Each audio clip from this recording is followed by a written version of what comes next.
Gledalke in gledalci, zdaj pa se obeta zelo aktualna tema, zato vabljeni, da prisluhnete. V naši družbi dva odlična sogovornika, in sicer Janez Ramšak, tehnični direktor komunalnega podjetja Velenje in vodja projekta preobrazbe. Dobro jutro, lepo pozdravljeni. Pozdravljeni. Brez dam ne grem. V naši družbi tudi Nataša Ribizelj-Šket, vodja službe investicij in razvoja komunalnega podjetja Velenje in vodja projektnega tima. Dobro jutro tudi vam. Dobro jutro. Torej, govorimo o preobrazbi sistema daljinskega ogrevanja, ampak da se malo ogrejemo. Kakšno je najprej počutje na komunalnem podjetju Velenje? Imate ogromno dela, predvsem v zadnjem času. Ja, lahko rečem, da je počutje dobro.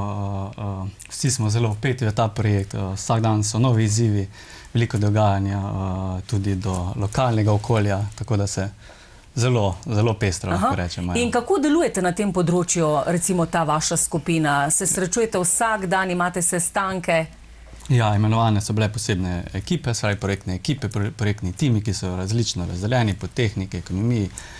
Imamo tedenske koordinacije, tudi dnevne koordinacije, kjer izmenjujemo te jutranje, prve tiste inpute, vprašanja, kaj bo danes, kje je potrebno še kaj, tako da sledimo skozi nekimi terminskimi plani, tako da je zelo živahno. Nataša, malo za hec, pa malo za res.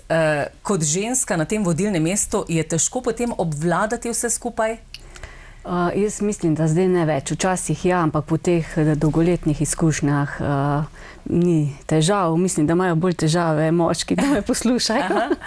Kako poteka ta koordinacija, ti sestanki, recimo, če čisto enostavno, preprosto poveste? Mi smo nekako ločili ta projekt, da ga bomo lažje realizirali na prvi del, kjer se sestaja pač tehnični del ekipe.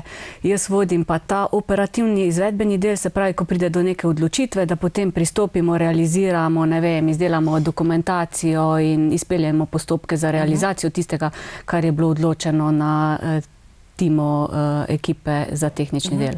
No, preden bolj podrobno predstavimo to preobrazbo, mogoče, Janez, še vprašanje za vas. Vi ste vodja projekta preobrazbe. Kaj pa to pomeni? Ja, pomeni kar velika odgovornost.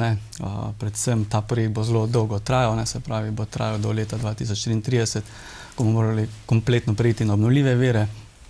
Tako da je kar zanimivo in pestro in odgovorno. Ampak oba sta mlada, polna energije, pa imata tudi odlične sodelavke in sodelavce, pa te partnere, s katerimi sodelujete. Zakaj je preobrazba sistema daljinskega ogrevanja, ki jo sofinancira Evropska unija, sploh potrebna? Če zdaj poveste z enostavnimi besedami za Šaleško dolino. Ja, preobrazba sama je potrebna, zato ker ne bo več premoga. Vemo, da do leta 2033 bomo morali opustiti uporabo premoga. To je tudi državna zaveza, ki jo moramo spoštovati. Zato smo tudi pripravili ta projekt preobrazbe sistema daljinskega ogrevanja. Da toplota, ki se sedaj proizvaja, je izključno iz premoga. Do leta 2033 pa moramo preiti na obnovljive vire in to je glavni cilj. Se pravi, ta letnica drži 2033. Katere strokovne podlage ste pripravili za sam projekt? V tem času smo pripravili akcijski načrt. Samo za akcijski načrt smo pripravili različne projektne naloge, študije izvedljivosti, različne naloge, usmeritve, analize, kot primer, kako preiti na obnovljive vire, kako naš sistem še bolj učinkovito še izboljšati, predvsem pa kako v teh prvih fazah izboljšati oziroma povečati te same izgube, ki jih imamo. Kaj to pomeni akcijski načrt pa analize? Akcijski načrt pomeni neka pot, neka začrtana pot, nek akcijski načrt, ki je, lahko povem, ta akcijski načrt je nastal v konzorciju 4 podjetij, ESOTEH, ELES in Kolektor in seveda s komunalnim podjetjem Velenje, kjer so sodelovali sami strokovnjaki, in v ta akcijski načrt smo pripravili neka izhodišča, tako bi lahko preobrazili ta naš sistem, kar je najboljše in kar je najboljše v tem času in na kakšen najboljši način. Zdaj, Janez, naše gledalke in gledalce, pa tudi občane in občanke najbolj zanima, kako bo preobrazba potekala. Ja, sama preobrazba bo potekala v 3 fazah. V prvi fazi, ki se bo že pričela v naslednjem letu, je predvidena obnova 8 km vročevodnega dela v mestu Velenje, deloma tudi v mestu Šoštanj. In v Velenju bomo, oziroma obeh mestih, bomo zgradili 83 novih internih toplotnih postaj, 13 toplotnih postaj in v okviru tega še 3000 novega distribucijskega omrežja. V drugi fazi, ki bo potekala seveda vzporedno, pa bo implementacija obnovljivih virov, ki bo trajala tja do leta 2033.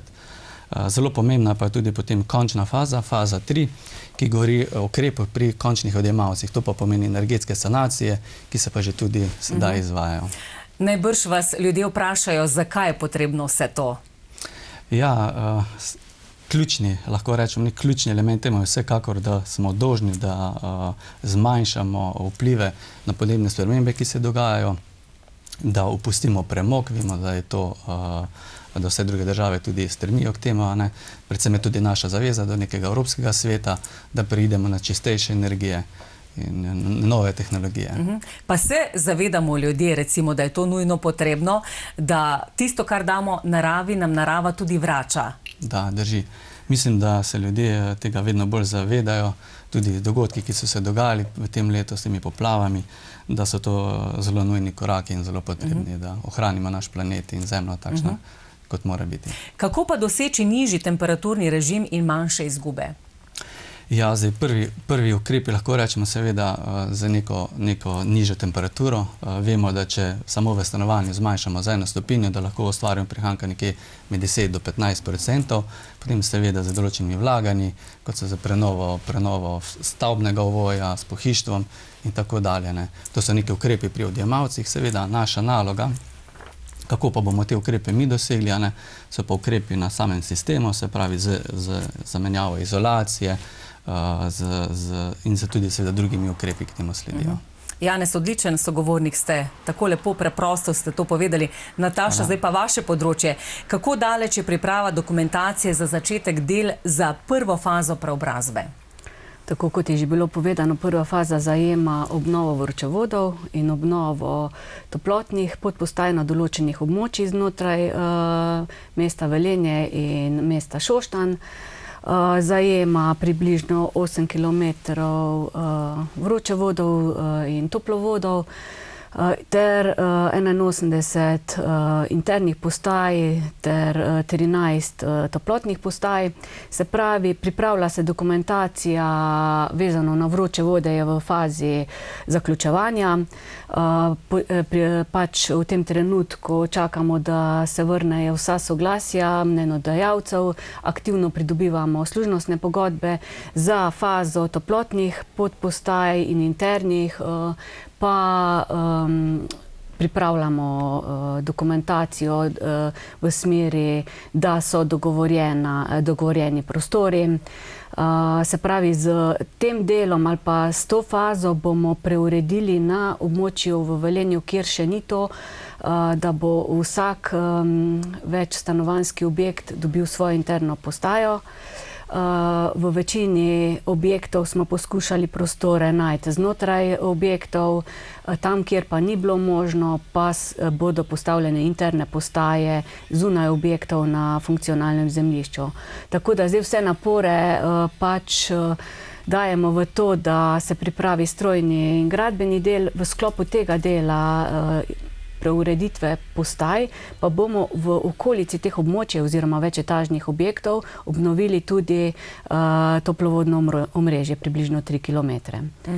Tako da ljudje so bili obveščeni večkrat z naše strani, kaj se dogaja po posameznem objektu, ker se med sabo razlikujejo. Kaj pa morajo prebivalci vseeno vedeti o služnostih, kar ste že omenili, ki jih pridobivate za izvedbo prve faze preobrazbe? Je to zelo pomembno? Ja, to je zelo pomembno. Vemo, da v skladu z veljavno zakonodajo v Republiki Sloveniji je potrebno za potek neke gradnje pridobiti tudi pravico gradnje. In to so v tem primeru služnostne pogodbe, tam, kjer niso lastnice investitorke, to sta Mestna občina Velenje in občina Šoštanj. Z dopisi, tako kot sem rekla, smo tudi na temo služnostnih pogodb obvestili vse, sicer zdaj postopoma, niso še vsi prejeli teh služnosti v podpis, zaradi tega, ker na tak način, ko je pripravljena dokumentacija, se potem obvešča tudi posamezne Ampak sodelujejo ljudje? Sodelujejo, večjih težav zaenkrat ni. V vseh obvestilih so tudi kontaktne številke posameznih sodelavcev, kjer se lahko pokliče, da se poda tako nejasnosti strani tehničnega vidika, spoteka. Se pravi, služnostno pogodbo potrebujemo, da bomo lahko ugradili potem v njihov objekt interno postajo, da bomo lahko obnovili toplotno postajo, da bomo lahko obnovili vroče vode ob njihovih objektih. Na samem prvem delu, kjer sem govorila o vroče vodih, pa je večinoma mestnega dela občine Velenje zajetega in tukaj poteka obstoječi vročevod, za katerega je potrebno prav tako pridobiti služnostno pogodbo, da bomo lahko le tega sanirali in zmanjšali vse izgube. Zdaj pa tisto večno vprašanje, ne? Odkod denar za ta projekt? Ja, za ta projekt bo denar namenjen iz sklada za pravični prehod. Vemo, da smo v Sloveniji 2 regije, med tem tudi Savinjsko-Šaleška regija in delček tega fonda sklada je namenjen tudi prestrukturiranju našega toplovodnega sistema v dolini. Nataša, katere bodo prihodnje aktivnosti službe, ki jo vodite? Zdaj želimo čim prej zaključiti projektno dokumentacijo. Vzporedno se že pripravlja investicijska dokumentacija. Plani so, da pripravimo tudi vlogo v mesecu januarju in jo potem tudi oddamo. Se pravi, da čim prej pridobimo sredstva. Pripravljati bomo začeli tudi razpise za izbiro izvajalcev, tako da smo v celoti v začetku leta pripravljeni na štart, glede na to, da je izredno kratko obdobje za realizacijo tega projekta, to je do leta 2027. Obstaja kakšna posebna brošura, kjer so zajeti vsi podatki, o čemer sta zdaj govorila? Boš ti? Ja, v tem času smo že pripravili tudi brošuro, katero so tudi prebivalci prejeli na domače naslove. Vsekakor pa bomo v fazi nadaljnjih korakov projekta tudi z novimi brošurami in tudi obveščali prebivalce. Se pravi, vsi prebivalci so dobili to brošuro v poštne nabiralnike. Pomembno je, da jo pogledamo, prelistamo, preberemo. Kaj vse lahko preberemo torej v tej brošuri? Kaj bi še posebej upozorili naše gledalke in gledalce? Ja, lahko omenim, da mogoče posebej bo najbolj zanimivo v naslednjem letu, ko se bo pričela sama dela na terenu. Kot vemo, bo tega v Velenju praktično potekalo skozi celotno mesto jedro, kjer bo poteba tudi strpnost prebivalcev, saj bodo določene ceste zaprte, preusmeritve in tukaj bo po mojem en zelo velik izziv, ki bo nas čakal. Ja, sicer pa na komunalnem podjetju Velenje lepo skrbite, da so prebivalci obveščeni, to, kar ste, Janez, vi zdaj omenili, o kakšnih zaporah, o vaših delih. Smo ljudje strpni, včasih je treba tudi malo potrpeti, pa začeti sam pri sebi.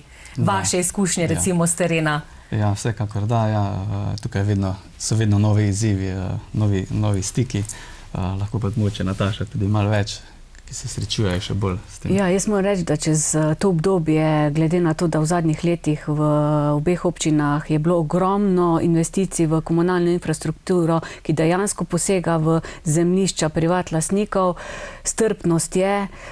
Če kdo pojavijo se seveda tudi določena vprašanja, klici, ampak potem, ko se podajo pojasnila, ko vidijo, da nekako se tudi zadeve povrnejo nazaj v prvotno stanje, da je možen dialog, pa potem nekako vse steče tako, kot je potrebno. Nekaj ste želeli, Nataša, še dodati pri brošuri? Ja, pač v brošuri so vsi pomembni podatki za posameznike, tako da res priporočam, da si preberejo. Noter so tudi kontakti, če vsak posameznik rabi kako dodatno pojasnilo, mogoče tudi kaj več v energetski pisarni, kjer je možno še dodatno za vsakega posameznika, glede na to, da se srečujemo z ogromno vprašanji. Ogromno prebivalstva glede na samo cenovno politiko in na vse razmišlja, sprašuje o tematiki ogrevanja in je možno za vsakega posameznika, da dobi odgovor za svoj primer ogrevanja. Ampak komunalno podjetje Velenje prijazno okolju, tudi ljudem, če bodo naši gledalci, gledalke poklicali na komunalno podjetje Velenje, vam bodo seveda vaši prijazni sodelavci tudi odgovorili na kakršnokoli vprašanje ali pa potem usmerili na seveda tistega dotičnega človeka. Zdaj povedali smo ogromno, sliši se kar precej zapleteno, ampak vse se da, če je prava pot, dobri ljudje, pa dobro začrtani projekti. Da, ja, drži, se lahko strinjamo. Nataša, zdaj, ko sem vas poslušala, sem prav razmišljala, ko končate z enim projektom, vsa dokumentacija na mizi, pa jo odložite, pa spet nov projekt, a je ogromno te papirnate. Ja, vsako leto je več in tudi čez te vse sklade, projekte, ki se pojavljajo čez vsa ta leta, se je samo papirnato samo dograjuje, nič se ne olajšuje. Ne? Vedno nekako poslušamo, da se bojo postopki poenostavili, ampak po mojih izkušnjah ne. In tudi največ zdaj traja tudi vezano na to projektno dokumentacijo, ki sem omenjala, da jo pripravljamo za fazo vloge. Moramo usporedno tam, ko bo do spremembe, ko bodo postavljeni zunanji ITP-ji, pridobiti tudi gradbena dovoljenja. Ne? In za vse je potreben čas. In časa pa ni na preteka, ne? In tudi glede na to, da vemo, da se finančna perspektiva kdaj se konča, dlje, ko se pripravlja dokumentacija, dlje, ko se pridobivajo dovoljenja in se ta postopek zavlačuje, manj časa imamo za izvedbo. In potem je slaba volja in vse bi se dalo lažje in drugače speljati. Ampak mislim, da smo kos vsem tem projektom glede na izkušnje in da verjamem, da bomo tudi tega izpeljali korektno. Se pravi, zdaj Janez in Nataša, ko končate z oddajo Dobro jutro, greste kar v akcijo in delati naprej. Da, ja, se lahko strinjamo, ja, seveda. Točno tako. Hvala lepa za to predstavitev, uspešno delo in verjamem, da se kmalu spet vidimo v našem studiu. Srečno. Srečno. Hvala za povabilo.